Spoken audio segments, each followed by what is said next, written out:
Just go.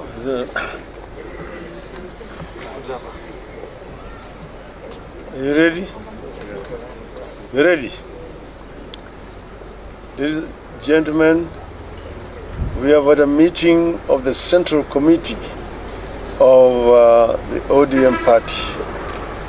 Central Committee is the organ of the party that deals with managerial issues in the party and also issues of policy.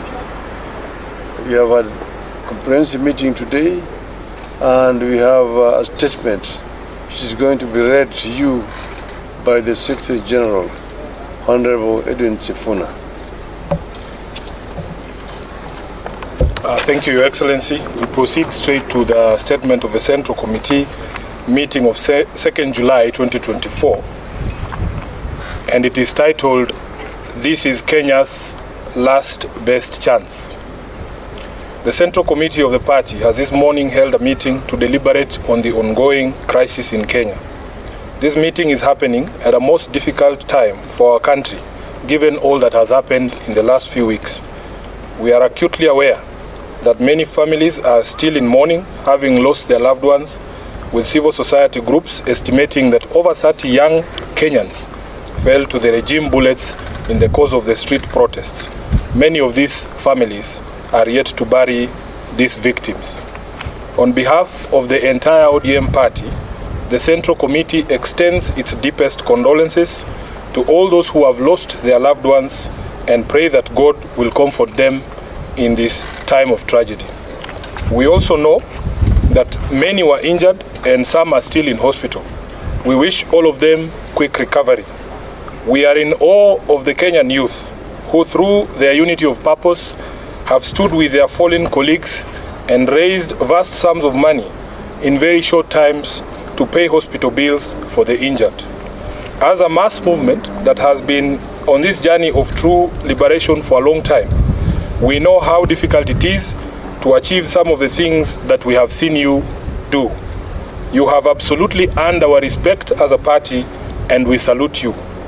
As believers in the right to peaceful protest as enshrined under Article 37, we condemn in the strongest terms possible the abuse of police power in the deployment of violent suppression techniques on innocent and armed protesters.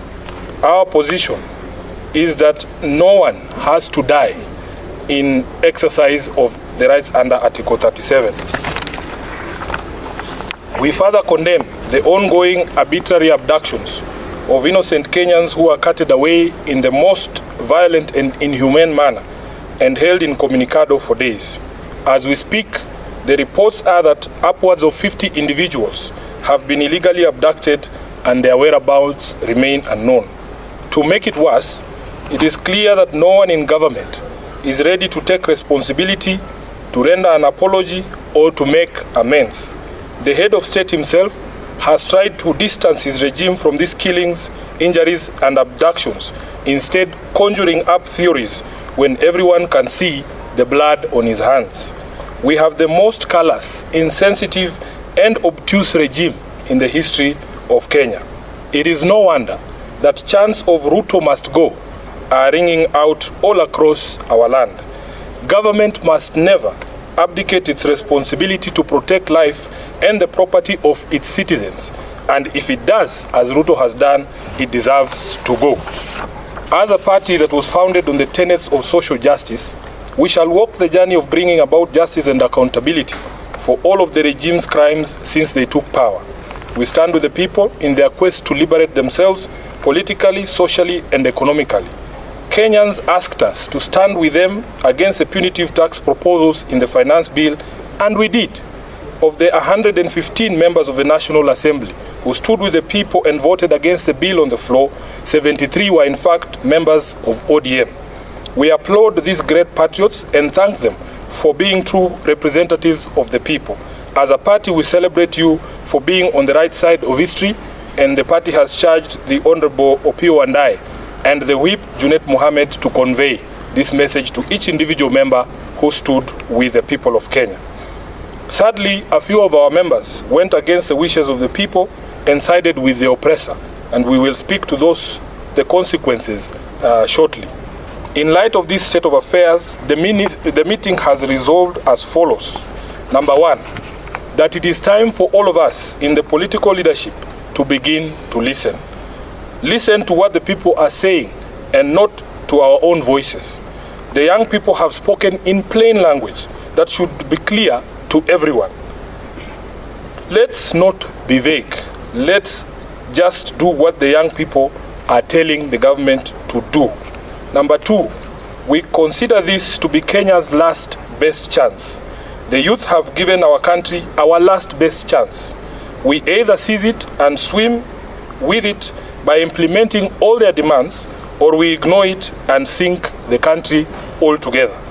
Number three, that the Kenya Kwanza regime must take full responsibility for all the deaths, injuries, and destruction of property arising from the violent suppression of peaceful protests. The president must publicly direct his security organs to forthwith seize the ongoing abductions, an exercise that we believe is being undertaken with his full approval and the approval of the state. He must account for and order the release of all detainees abducted by these security agencies. Number four, that the Independent Police Oversight Authority must expedite investigations into all these incidents, including allegations of mass murder by police in Githurai and in Rongai. We were shocked to watch the president claim on live television that only one life was lost. It tells you how out of touch with reality he is. Number five, that in our view, what happened on the 25th of June 2024 amounted to a vote of no confidence in the Ruto regime.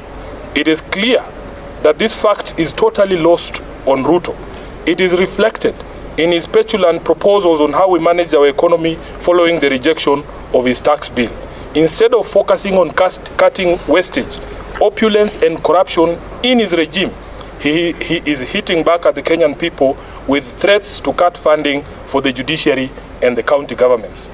Six, that the ODM party will support credible austerity measures in the executive and in parliament. These two institutions have been expressly indicted by the people as citadels of largesse and wastage, with fresh memory of the invasion of parliament and standing threats for occupation of the executive seat of power. These two institutions must have an honest introspection on their contribution to our current predicament and take measures to lessen the taxpayers' burden. As a party funded by taxpayers ourselves, we will also be taking steps to scale down on our presence across the country and some of our activities to reflect this new economic reality. Lastly, that ODM shall initiate and lead recall processes in the following constituencies in light of the current office holders' repeated violation of their sacred oath and the wishes of their electorate. Number one, Game constituency. Number two, Bondo constituency. Number three, Navaholo constituency. Number four, Kajiado Central. Number five, Ikolomani. And lastly, Suba South in Homa Bay. Thank you. That is the end of the statement.